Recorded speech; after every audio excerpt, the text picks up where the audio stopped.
Hi, my name is Derek Palmaville. For the last 25 years, I've been a home inspector. And for the last 16 of those 25 years, I've been teaching home inspections. We teach topics like marketing, technical, and advanced technical training for home inspectors. One of the most common questions that I get from students is, how do you do a driveway presentation?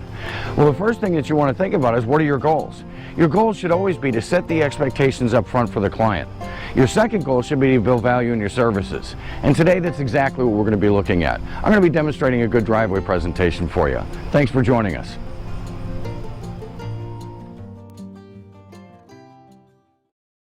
Hi, you must be Jeff. Yes. I'm Derek. I'm with Tri-County Home Inspections. How are you? Morning. I've been here for a few minutes, and I've had a chance to greet the seller, so they know that we're here, and I've had a chance to walk around the house a couple of times, too. We'll be talking about all that in a couple of minutes. In the meantime, before we get too far off into it, I need to get your signature on the pre-inspection agreement. Okay. This is a pretty standard pre-inspection agreement. Basically, it says that I'm inspecting the property here on Woodburn Drive today, and the fee is $400. And you'll notice that right here it references the standards of practice. The standards of practice are 9 pages of everything you ever want to know about a home inspection. And I have to follow these standards of practice as a minimum because I'm licensed by the state and they say this is what a home inspection is.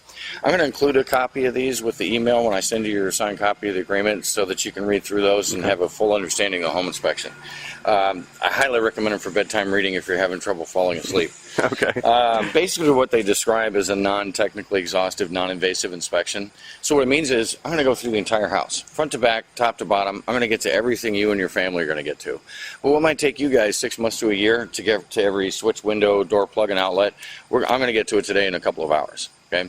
And non-technically exhaustive, non-invasive, that means I'm going to do stuff like operate your furnace and your dishwasher, but we won't be dismantling them today, and we're not punching holes in the wall. Sellers get pretty nervous when we walk down the hallway with a sledgehammer, so we try not to do that.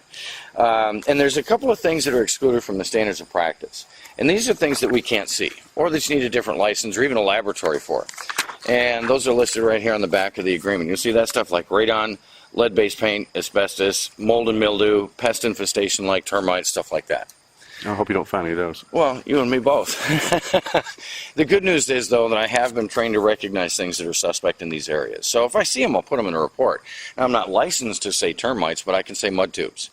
And without a laboratory, I can't confirm mold, but I can say black fuzzy staining and recommend your next best steps. Okay. And then finally, you'll see that we describe all the major systems and components of the report one of 3 different ways. There's satisfactory, marginal, and poor. Satisfactory means that it's working today. Marginal means likelihood of repair or replacement anytime in the next 5 years. And then poor means that it's broken, it doesn't work, and it needs to be fixed right away. Okay? So any questions about the agreement? No. Okay. So I just need to get your signature right here. And you're welcome to follow me around. This is an important investment to you, so I want to make sure that we get all of your questions answered today.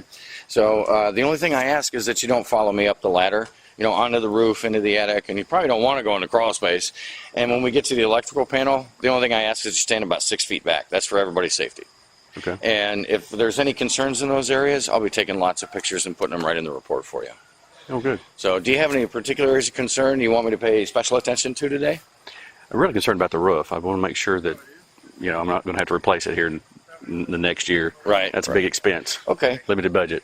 Very good. Well, we actually did the roof pretty early on in the inspection, so I haven't had a chance to take a look at it, but if there is anything up there while I'm up there walking around, I'll be taking pictures of it for you and everything. Anything particular about the roof, or you just want to make sure it's okay? Just make sure it's okay. Okay. Well, we're definitely going to be doing that and a whole bunch else. All right. Thanks. Okay. Well, you ready to get started? Let's go. Let's do it.